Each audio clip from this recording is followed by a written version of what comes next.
Hey, Government Property here, and today we're going to cover a subject that's interesting. Something that everyone encounters in their life, but not everyone understands how it affects us. So, we're talking about what happens when you encounter death. There's a difference between, you know, the death of an animal, the death of a loved one to old age, or the death of a loved one to an accident, or being in the military and directly causing death or seeing death firsthand or even secondhand. There's a lot of veterans out there have experienced encountering the death of another human specifically, and it is a life-altering experience. This is not just for the veteran community, but also for first responders. They encounter it too, and civilians as well, but it's a little bit different. Like your first encounter with something dying, non-human, was probably an insect. You didn't understand it, it was gross, whatever. Your next encounter was probably a beloved pet, something, an animal that you had spent time with, you had a relationship with, and it passed away, and it kind of, you know, what is death? They're gone, they're not here anymore. Uh, Probably the first time I encountered death was with a little kitten. It was dead. I didn't understand it, I was like 6. The next time I encountered it was I was age 7. My grandfather passed away, and I got to see him in a casket, followed by a friend of mine who drowned at a beach, who was 8. And it it's different when you're the cause, or when you see somebody killed violently or brutally. And a lot of military veterans deal with that. Whether you're whether you're in the rear detachment at a medical hospital and you're seeing people dying or you're seeing their dead bodies, or whether you're dealing with things. I mean, the number of veterans I've worked with who have lost somebody to self-termination, and active duty military who've walked into a barracks room and one of their battle buddies had been talking to an hour before, took, self-terminated, and it's a weird encounter because it's yeah, it's hard to explain, but it changes you, it alters you, and at some point you come to terms with your mortality. When I was in Iraq, due to incoming mortars, I had to come to terms that I may not be able to say my goodbyes to my family, my loved ones, ever, because one minute I could be standing there, the next minute I could be pink mist. But that's me. Um, Infantrymen, soldiers, and when I say infantrymen, people who were driving convoys, motor pool guys who got pulled out, hey, go drive this Humvee because we need somebody to drive it. And then they go out on a patrol and, they get hit with an IED or they encounter the enemy and one of their battle buddies ends up dead, or one of their, all kinds of things. You can end up with issues with survivor syndrome, where you're like, why did I live and they die? But it alters us at a fundamental level, where we come across things, we see it, and we're like, this used to be a living, breathing human. This person had a family, whether they're their enemy or friend. They had a family, they had loved ones, they had ambitions, they had things they wanted to do. It's gone. It's over. Their story ended. More so if they were slain in combat.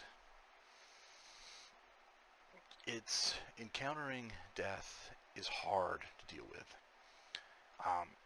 because we empathize with other humans. It's natural, and it alters us. It changes us. It hardens us, and it's one of the reasons why veterans of combat zones or veterans of combat, or even veterans who served in the back, in like the rear detachment in hospitals, who have witnessed someone die in any number of ways, it messes with us.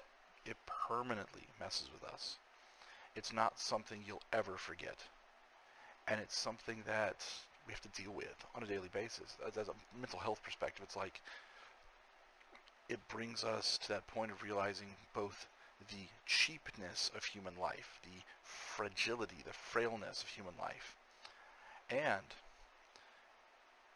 the sacrifice made by others I mean, it's like I said, it's not an easy topic to talk about because you're talking about what seeing someone die does to you, and it's even more different when you see it in real time.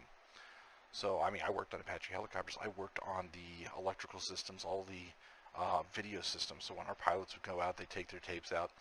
On occasion, they'd forget to take tapes out or whatever, and we'd be running through the system looking at stuff. We'd get to see footage of what those helicopters were doing. Factually, I've seen what happens when an IED gets blown up by a 30 millimeter round, and the guy that was setting the IED turns into parts. Now, it was in flare. I didn't see like blood or gore, but it's, 200, 2,000 meters away, 200 meters away through a flare, which is forward-looking infrared system, and you just see parts flying. You realize that was a person. Whether they were your enemy or not, that was a person. It was a human being that just ceased to exist. They ceased to be. And it really gets to our core because we recognize our mortality. We recognize how quickly life can be taken and how much life has to be protected. Part of what makes a veteran is that we signed up. And whether we went to war because we were told to or because we wanted to, when we encountered it, it really hit home what we were doing, why we were doing it. But other encounters are just as bad. When I say just as bad, it alters you at a fundamentally at a mental level, because you'll never be able to look back at another human being and go, oh, you're good. You have a full life ahead of you. Life is so cheap, so frail, and death is so final. And it like I said, it's a big hit in the head. It can take. I've seen veterans who. I've worked with several veterans who were like, hey, I usually go out on these patrols, but I'm gonna let my friend go out this time because he really wanted to, or she really wanted to, and we hadn't been attacked, and then they get attacked, they die, and you gotta wash their body parts out of you gotta wash the blood of your friend out of a Humvee, or you've got to collect the parts. I've worked with some veterans from 9/11 who were on the ground in 9/11 picking up civilian body parts at Ground Zero at the Pentagon. It messed with them. To this day, 20 years, 25 years removed, it is still a vivid memory, a haunting memory they can't escape. It gets to you. Walking in and finding your battle buddy self-terminated in the barracks. There was one guy I was working with who, 2 weeks after that happened, he just went into a state of catatonia because it just ripped him apart. He couldn't fathom it, he couldn't understand it.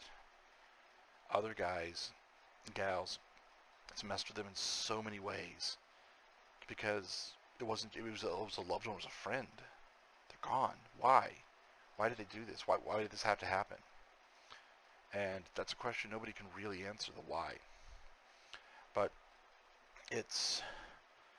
factually put, death is inevitable. We're all going to die. There's not a single living creature on this planet that can escape it. Even the starfish that can regenerate will face death. Even cells that can technically be immortal can face and experience death.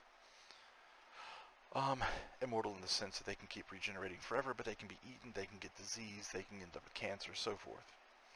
There's a difference between your grandfather passing away and you being at his bedside, or you coming in later and seeing him in a casket and watching somebody explode. It hits hard.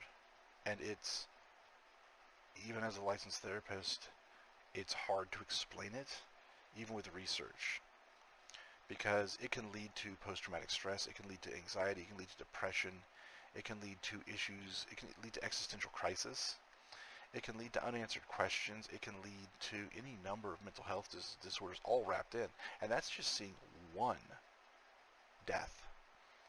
Try people who have seen dozens, hundreds.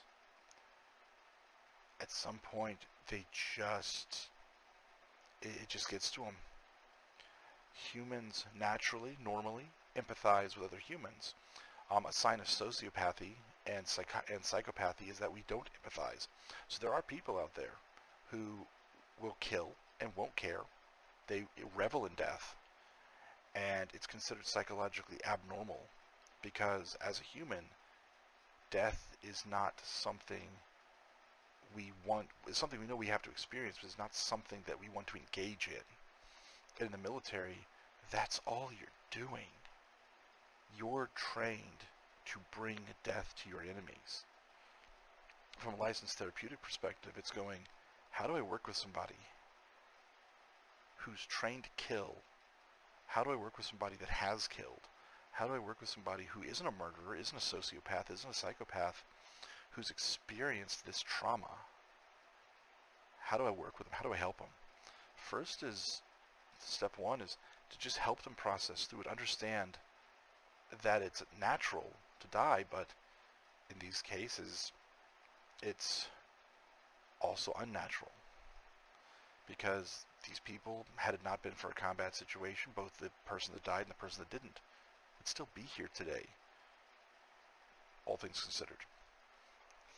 Hopefully to live out a long life into their old age with their children, their grandchildren, their great-grandchildren, maybe even great-grandchildren. And all that's gone. It's difficult to process. And it's something that is, if you're a veteran, you're dealing with this, yeah, it's normal to be very confused on how to feel about this.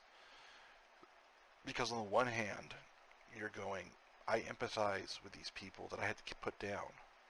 And on the other hand, it's like, but if I didn't put them down, I'd be dead. And they may or may not care. And it has a human toll. It takes a toll on your mind, your body, and your soul. Keep that in mind. So obviously, relatively somber and dark topic. It leads to it leads to a lot of veterans and first responders, developing a dark sense of humor, a dark and gallow-esque humor, to where to cope with it they have to joke about it, to cope with it they have to make light of it, to cope with it to keep it from hurting and from feeling it. They have to do something to make it go away, because if not, they would break down crying and break down in sorrow for the loss of a human life. That's natural. And just understanding that is being able to comprehend that. There's nothing just about killing someone in the sense of taking their life for no reason. In a combat zone, if you're a police officer and you had to stop him from killing other people, it's a cost analysis. Do I kill this one person to save dozens?